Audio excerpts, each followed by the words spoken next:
Welcome to NMAX சிவல் முத்துக்கணி. இந்த வீடியோவில் நம்ம பார்க்க போகிறது எக்ஸ்போனன்ஸ் அண்ட் பவர்ஸில் கொஸ்டின் நம்பர் 2ஓட அடுத்த சப்டிவிஷன்ஸ். நான் கேமராக்குள்ளேயே வரணுங்கிறதுக்காக தான் அங்கங்கெல்லாம் கொச்சன்னு எழுதுகிறேன். பட் நீங்கள் கிளாஸ் ஒர்க்லேயோ இல்லை நீங்கள் சால்வ் பண்ணி பார்க்கும்போது இப்படி எழுதாதீங்க. மல்டிபிள் பண்ணுறது ஆட் பண்ணுறதெல்லாம் ஒரு பென்சில் போட்டு ரைட் கார்னரில் எழுதுங்க, சரிங்களா? ஸ்டெப் மட்டும் இங்கே நீட்டாக போடுங்க.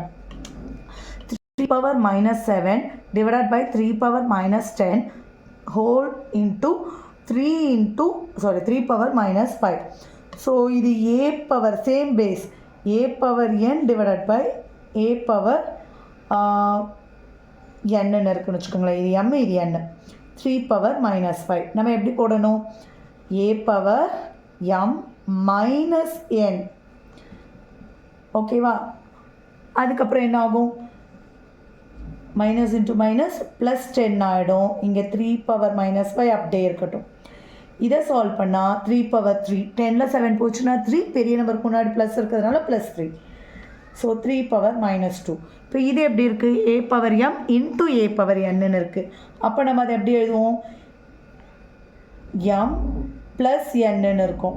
ஸோ அப்போ மைனஸ் 5யும் 3யும் சால்வ் பண்ணால் 3 power minus 2. பெரிய நம்பருக்கு முன்னாடி என்ன இருக்கோ அதை தான் போடணும். ஸோ பவர் நெகட்டிவில் இருந்ததுனால டினாமினேட்டருக்கு போயிடுது. நம்ம கொஷனில் வேறு பாசிட்டிவ் எக்ஸ்போனண்ட்டில் தான் போட சொல்லியிருக்காங்க. ஸோ இப்படி தான் போடணும். Next second problem. 2 power 3 இப்போ ரெண்டுமே ஒரே பவரில் இருக்குது. So 2 power minus 3 into minus 7 power minus 3. அப்போ அதை எப்படி எழுதிக்கலாம்? 2 into minus 7 whole power minus 3. அப்போ அது மைனஸ் 14 பவர் மைனஸ் 3. நெகட்டிவில் பவர் இருந்ததுன்னா அது டினாமினேட்டருக்கு போயிடுது. Minus 14 power 3. இந்த மைனஸை நம்ம எடுக்கக்கூடாது, ஏன்னா பவர் என்னதில் இருக்குது?